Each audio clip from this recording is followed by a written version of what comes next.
হরে কৃষ্ণ। পরমার্থ মিডিয়াতে আপনাদের সকলকে জানাই স্বাগতম। আমরা প্রত্যেকেই জানি যে আমাদের জীবনে শ্রীমদ্ ভগবদ্ গীতার মাহাত্ম্য কতটা বেশি। ভগবান শ্রীকৃষ্ণ অর্জুনকে লক্ষ্য করে আমাদের উদ্দেশ্যে এই গীতার মহান জ্ঞান প্রদান করেন এবং সাথে ভগবান এটাও বলেন যে এই শ্রীমদ্ ভগবদ্ গীতা পাঠ করার মাহাত্ম্য কতখানি রয়েছে। ভগবান শ্রীকৃষ্ণ এই গীতায় তিনটি এমন জিনিসের কথা বলেন যে তিনটি কথা যদি আমরা জীবনে মেনে চলতে পারি তাহলে আমাদের জীবনে শ্রীকৃষ্ণের কৃপায় সুন্দর হয়ে উঠবে এবং আমাদের প্রতিটি দিন হবে আনন্দময়। অর্থাৎ ভগবান শ্রীকৃষ্ণ সমগ্র শ্রীমদ্ ভগবদ্ গীতা জুড়ে তিনটি মূল কথা বারবার করে বলে গেছেন, যেটা আমাদের মানা উচিত। বহু মানুষ হয়তো গীতা পাঠ করেন বা গীতা পড়ে, কিন্তু এই তিনটি জিনিস কি সেটা অনেকেই বুঝতে পারেন না। এই তিনটি জিনিসের মধ্যেই লুকিয়ে রয়েছে সমগ্র গীতার মূল সার কথা। আজ আপনারা এই তিনটি জিনিসের কথা যদি জানতে পারেন তাহলে আপনারাও অবাক হয়ে যাবেন যে শ্রী ভগবান সমগ্র গীতা জুড়ে এই তিনটি কথাই আমাদেরকে বারবার করে বলে গেছেন। এই তিনটি কথা মেনে চললে আপনাদের জীবনে যত সমস্যা আছে সব দূর হয়ে যাবে এবং খারাপ সময় দূর হয়ে মনের মধ্যে এক অপার শান্তি অনুভব করতে পারবেন। আপনাদের প্রত্যেকটা দিন অত্যন্ত ভালোভাবে কাটবে। চলুন দেরি না করে শুনে নেওয়া যাক শ্রীমদ্ ভগবদ্ গীতার মূল তিনটি সার কথা কি কি। এই তিনটি সার কথা আপনাদেরকে তিনটি সুন্দর কাহিনীর মাধ্যমে বোঝাবো, যাতে এই তিনটি কাহিনী শোনার পরে আপনারা স্পষ্টভাবে বুঝতে পারেন যে কোন তিনটি জিনিস আমাদেরকে মেনে চলতে হবে। এবার চলুন এক এক করে তিনটি মূল কথা জেনে নেওয়া যাক গল্পের মাধ্যমে। প্রথম, একবার নারদ মুনি প্রভু নারায়ণের আদেশে পৃথিবীতে আসেন কিছু কাজের জন্য। কাজ সেরে ফিরে যাওয়ার পথে এক ধার্মিক ব্রাহ্মণ নারদ মুনিকে দেখে জিজ্ঞাসা করেন যে তুমি কি প্রভু নারায়ণের সাথে দেখা করতে যাচ্ছ? নারদ মুনি উত্তরে বলেন যে হ্যাঁ। তখন সেই ধার্মিক ব্রাহ্মণ বলেন, তাহলে তুমি প্রভুকে কি জিজ্ঞাসা করতে পারবে যে কবে আমি সংসারের সকল জ্বালা যন্ত্রণা থেকে মুক্তি পাব এবং প্রভুর কাছে গিয়ে বৈকুণ্ঠে আনন্দে বাস করতে পারবো? নারদ মুনি বলল, আচ্ছা ঠিক আছে, আমি জিজ্ঞাসা করব। এই বলে নারদ মুনি সেখান থেকে চলে গেল। কিছুক্ষণ পরে এক মুচি এক গাছের তলায় বসে জুতো সেলাই করছিল।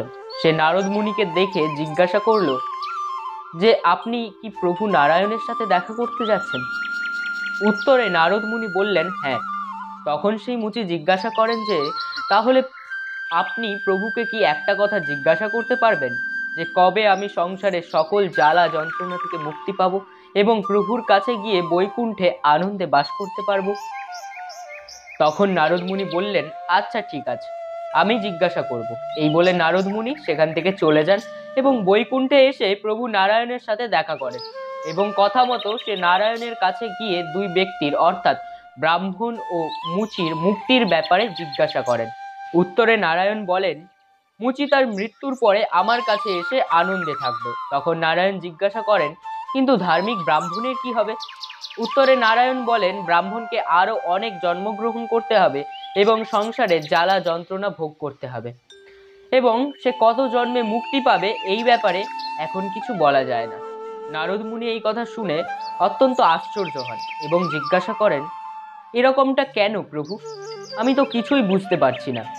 তখন প্রভু নারায়ণ বলেন, তোমার এই প্রশ্নের উত্তর তুমি নিজেই পাবে। শুধু যখন তারা তোমায় জিজ্ঞাসা করবে যে প্রভু বৈকুণ্ঠ ধামে কি করছিল, তখন তুমি উত্তরে বলবে যে প্রভু সূচের ক্ষুদ্র ফাঁকা দিয়ে হাতিকে পারাবার করছিল। এরপর যখন নারদ মুনি পৃথিবীতে এসে ব্রাহ্মণের সাথে দেখা করলো, তখন ব্রাহ্মণ জিজ্ঞাসা করলো যে তুমি তো প্রভুর সাথে দেখা করলে, প্রভু বৈকুণ্ঠ ধামে কি করছিল? উত্তরে নারদ মুনি বললেন, প্রভু সূচের ক্ষুদ্র ছিদ্র দিয়ে হাতিকে পারাপার করছিল। এ কথা শুনে ব্রাহ্মণ বলল, আমি এইসব আজে বাজে কথা বিশ্বাস করি না।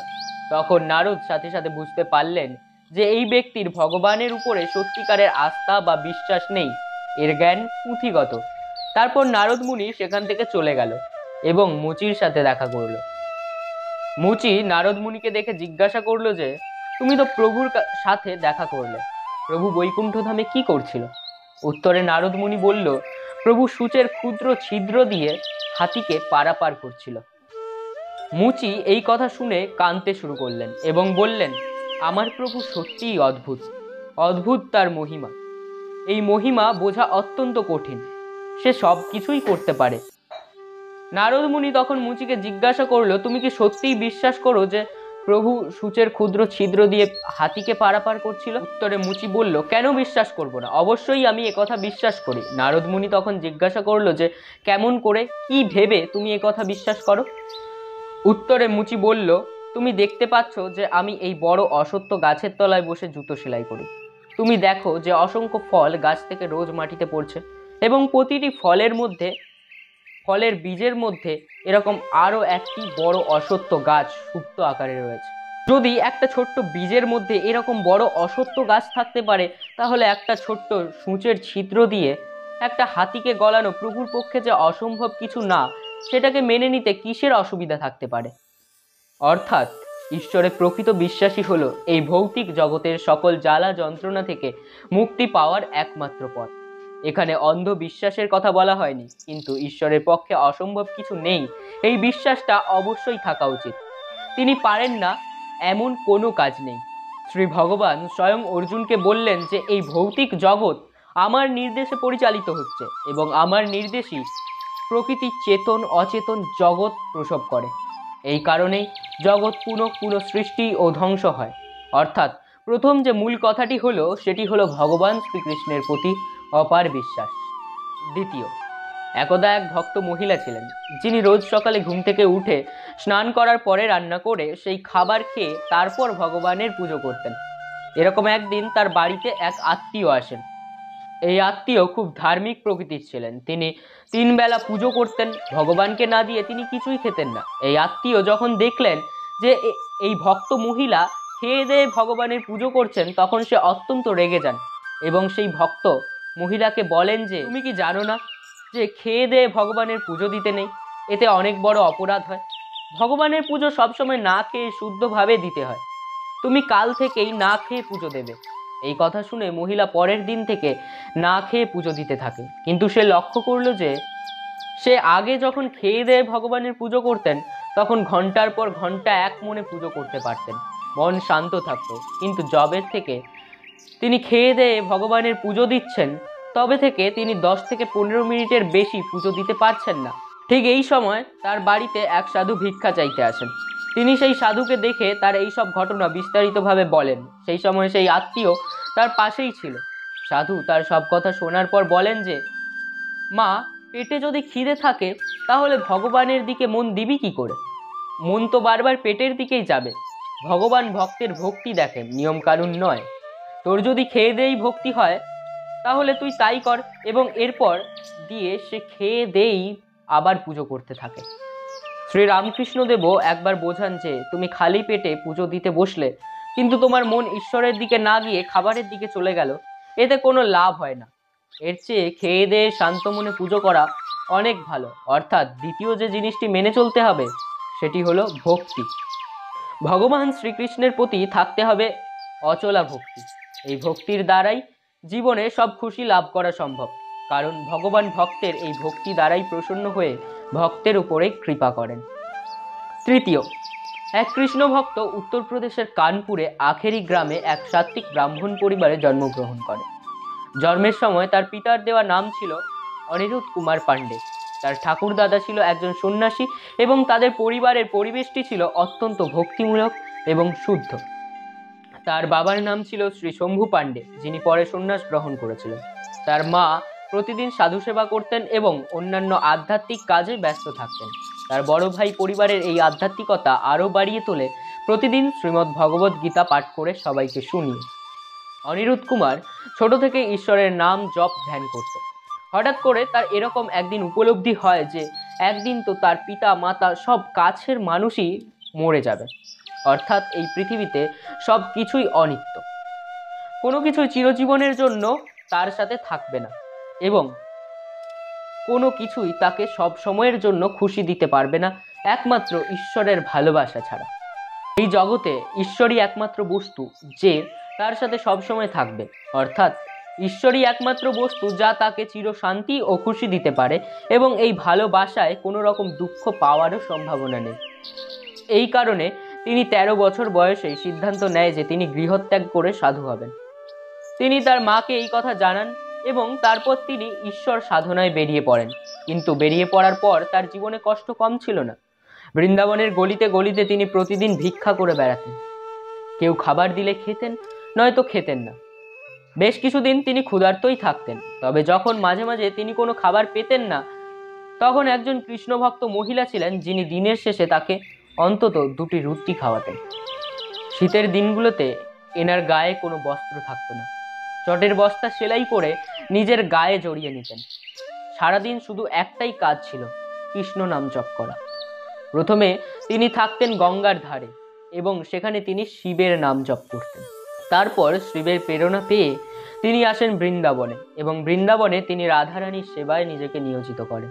পরে সবাই জানতে পারে যে 18 বছর ধরে তার 2টো কিডনি খারাপ। তিনি তার একটি কিডনির নাম দেন কৃষ্ণ এবং অপর কিডনির নাম দেন রাধা। যখন তার শিষ্য ভক্তরা জানতে পারেন যে তার 2টো কিডনি খারাপ, বহু মানুষ নিজের কিডনি তাকে দান করার চেষ্টা করেছিলেন, কিন্তু কৃষ্ণ ভক্ত কারো কিডনি নিতে রাজি হননি। তিনি বলেন যে আমি কাউকে কষ্ট দিতে চাই না। তিনি আরো বলেন যে শ্রীকৃষ্ণ চাইছেন বলেই তিনি 2টো কিডনি ছাড়াই 18 বছর ধরে বেঁচে আছেন, কারণ ডাক্তার তো তাকে বলেই দিয়েছিল যে খুব বেশি হলে আর 5 বছর বাঁচবে। এটা আমাদের মূর্খতা যে আমরা ভাবি যে এটা না হলে ওটা হবে না। সবকিছু আমরা যুক্তি তর্ক বা ব্যাখ্যার মাধ্যমে বোঝার চেষ্টা করি বা বিজ্ঞানের বাইরে গিয়ে ভাবতে পারি না। কিন্তু ভগবান এই সব কিছুর থেকে ঊর্ধ্বে। তিনি চাইলে সবকিছু সম্ভব হতে পারে এই জগতে, যা কখনো যুক্তি তর্কের দ্বারা বলা বা বোঝা সম্ভব নয়। তোমরা হয়তো ভাবছো যে 2টো কিডনি ছাড়া কিভাবে একজন মানুষ বেঁচে থাকতে পারে, কিন্তু সেটা তোমরা তোমাদের বুদ্ধি দ্বারা ভাবছো। কিন্তু তোমরা কি কখনো ভেবে দেখেছো যে ঈশ্বর যদি চায় তাহলে তার পক্ষে কি কোনো কিছু করা অসম্ভব ব্যাপার? না, একদমই নয়। তো তৃতীয় মূল কথাটি হলো, সেটি হলো নির্ভরতা। অর্থাৎ আমাদেরকে সম্পূর্ণভাবে শ্রীকৃষ্ণের চরণে সমর্পণ করে দিয়ে তার উপরে সম্পূর্ণ নির্ভর হতে হবে। এর ফলে হয়তো ভগবান শ্রীকৃষ্ণ আমাদের বিভিন্ন সমস্যার মধ্যে ফেলে আমাদের পরীক্ষা নিতে পারে, শুধুমাত্র এটা দেখার জন্য যে আমরা তার উপর কতটা নির্ভর করে আছি। এবং এই নির্ভরতার পরীক্ষায় যদি কেউ পাশ করে যায়, তারপরেই ভগবান তার উপরে অশেষ কৃপা দান করে। তাই ভক্তের নির্ভরতার পরীক্ষা প্রতি সময় ভগবান কোনো না কোনোভাবে নিয়ে থাকে এবং এই নির্ভরতা ছাড়া কোনো কিছুই সম্ভব নয়। এই নির্ভরতা হলো সম্পূর্ণ নির্ভরতা, যার মধ্যে থাকবে না কোনো রকম ভেজাল। সম্পূর্ণ শ্রীমদ্ ভগবদ গীতার 3টি মূল কথা হলো এই যে ভক্তি, বিশ্বাস এবং নির্ভরতা। এই 3টি জিনিস যদি কোনো ভক্তের মধ্যে তার ভগবানের প্রতি থাকে, তাহলে সে ভক্তের আর কোনোদিন কিছু নিয়ে জীবনে চিন্তা করতে হবে না, কারণ তার সাথে স্বয়ং ভগবান সর্বদা উপস্থিত এবং তাকে অপার কৃপা করতে থাকবেন।